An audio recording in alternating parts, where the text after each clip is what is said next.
Hello കൂട്ടുകാരെ, എന്തൊക്കെയുണ്ട് വിശേഷങ്ങൾ? ഞാൻ നിങ്ങളുടെ സ്വന്തം കുട്ടേട്ടൻ. ഇന്ത്യൻ റെയിൽവേ ജൂലൈ 1 മുതൽ ടിക്കറ്റ് നിരക്കുകൾ വർദ്ധിപ്പിക്കുന്നു. ഉദാഹരണത്തിന് നോൺ AC എക്സ്പ്രസ് ട്രെയിനുകളിൽ 1000 കിലോമീറ്ററിന് മുകളിൽ യാത്രയുണ്ടെങ്കിൽ 10 രൂപ വർദ്ധിക്കും.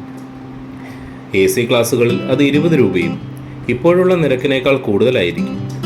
ഓർഡിനറി സെക്കൻഡ് ക്ലാസ്സുകളിൽ 500 കിലോമീറ്റർ മുകളിലേക്കുള്ള യാത്രകൾക്കും പുതിയ നിരക്കുകൾ ബാധകമായിരിക്കും. അതുമാത്രമല്ല, വാഹനങ്ങളുടെ പാർക്കിംഗ് നിരക്കിലും വർധനവുണ്ട് കേട്ടോ. ഇരുചക്ര വാഹനങ്ങൾ 2 മണിക്കൂർ പാർക്ക് ചെയ്യുന്നതിന് 10 രൂപയാണ് ഈടാക്കുന്നത്. നേരത്തെ അത് 5 രൂപയായിരുന്നു. 3 വീലറുകൾക്കും 4 വീലറുകൾക്കും 2 മണിക്കൂറിന് 30 രൂപയായിരിക്കും.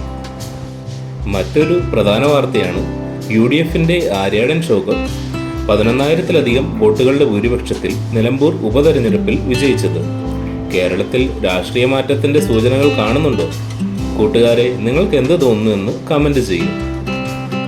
ഇന്നലെ കുട്ടേട്ടന്റെ പിറന്നാളായിരുന്നു കേട്ടോ. ആശംസകൾ നേരാൻ ഒരു നിമിഷം ചെലവഴിച്ച എല്ലാവർക്കും എൻ്റെ ഹൃദയത്തിന്റെ അടിത്തട്ടിൽ നിന്ന് ഒരു വലിയ നന്ദി. തുടർന്നും കുട്ടേട്ടന്റെ വിശേഷങ്ങൾ അറിയുവാൻ സബ്സ്ക്രൈബ് ചെയ്യൂ, ലൈക്ക് ചെയ്യൂ, കമന്റ് ചെയ്യൂ. അപ്പോൾ ഓക്കെ, നാളെ വീണ്ടും കാണാം.